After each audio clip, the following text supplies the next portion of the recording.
Well, good morning, everyone. Just wanted to talk for a moment. It's getting to the end of the line with all this, with the Kyle Rittenhouse garbage takes. There's not much more to be said about it, and I'm going to explain why. Um, you're still seeing it out there. You're still seeing some news organizations basically repeating misinformation about the case, and it's being done intentionally to keep people angry, to keep people divided. And the facts are out there. The entire trial was broadcast. A whole lot of facts came out of that case. A whole lot of evidence came out of that case. And you can sit there until you're blue in the face and talk to people on social media and tell them, the facts that come out of the case. And the reality is, to me anyway, what I'm seeing and the feeling I get is that people just don't want to know.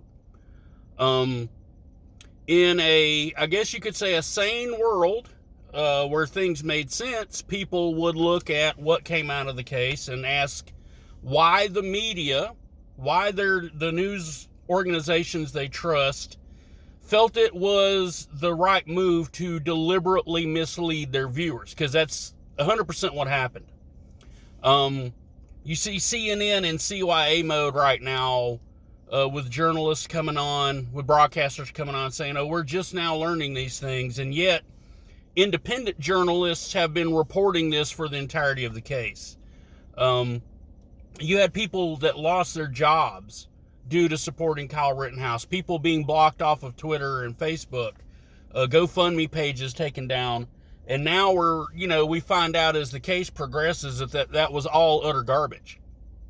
And a lot of us knew it was garbage while it was happening because we follow independent journalists. The video of the Rittenhouse attack was actually on social media before it ever made its way to the case. It's essentially the same video Tucker Carlson showed on his television show. And it definitely shows Rittenhouse being attacked. All the facts in the case came out that Rittenhouse was attacked. Those guys that attacked him were not heroes trying to stop an active shooter. They were out, breaking shit, setting things on fire. One of them had been trying to instigate altercations with other armed persons that night. It's crazy. But what it boils down to now is that people are so married to their narrative.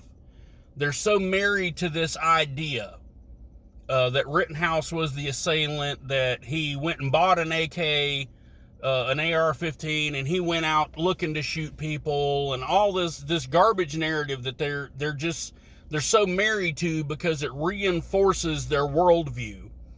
And they no longer care about the facts. They no longer care about the truth. And that's what we're seeing. That's what's happening. Like I said, if it were any otherwise, you would see them questioning why, CNN, MSNBC were so responsible. Why did NBC attempt to dox the jury? But these are not the questions being asked. This is not the reaction. It's a bunch of people caterwauling as if somehow justice did not prevail because Rittenhouse wasn't found guilty of something. He wasn't guilty of anything. Justice did prevail. And, there are a lot of people, trying to say that, oh, well, if a black man had done that. Well, a lot of people don't know that on the same day that Rittenhouse was cleared, a black man was cleared of nearly the same charges as he fired on a SWAT team that invaded his home. The SWAT team killed his girlfriend. She was struck like 14 times, something like that. And he exchanged gunfire and he struck officers, and he was cleared of all charges because it was indeed an act of self-defense. So the rules are the same. Now you have, of course, burden of proof, and sometimes you have prosecutorial malfeasance, which we again saw in the Rittenhouse case. I'm not saying everything is equal in America and everybody gets the same fair shake. We know there's still problems to overcome. But it's staggering that happens on the same day, and that's not getting the media attention. And like I said, it's being done deliberately, and it succeeds because there are people out there that just don't care. They're married to their worldview. They don't care that the facts of the Rittenhouse case negates that worldview, and they're going to keep on spewing the garbage takes. It's going to keep happening. And my advice to my friends is not to make yourselves crazy over it. Just start scrolling past. We've said enough. We've done enough. You know, the entire case was broadcast. We're at a point now where these people just, they don't want to know. They don't care. They'd rather stick with their anger. They'd rather stick with the narrative that enforces their personal worldview, rather than address, you know, how irresponsible and dangerous it was and continues to be for major media outlets to mislead the public in the way that we've seen here. And they won't care, as just like Nick Sandmann. They didn't care when Nick Sandmann started winning cases against media outlets. Nothing will change. He's still, Nick Sandmann's still at fault in many people's eyes. He was a smirking MAGA hat kid. And they still claim that, you know, he was somehow at fault during that situation. And we'll see the same with Rittenhouse.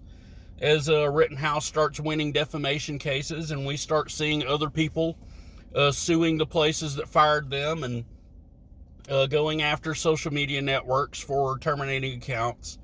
Because it's discrimination. It was political discrimination. And we've got some discrimination suits coming, I guarantee you that. And they still won't care. So just start scrolling past. That's all you can do at this point. Because it's not going to change. People are tied to their narrative.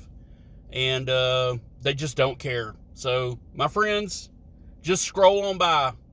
There's not a lot you can do at this point. So, you know, not that I'm a biblical person, but you remember, if you remember the story of, you know, Moses trying to convince the Pharaoh to let his people go, you know, how many times the Pharaoh's heart was hardened. And that's what we see. We see a lot of hardened hearts that, you know, they've got their narrative, they're sticking with it, and they don't care. So scroll on by. Don't end any friendships over this stuff. Just take it for what it is. So anyway, y'all have a good day.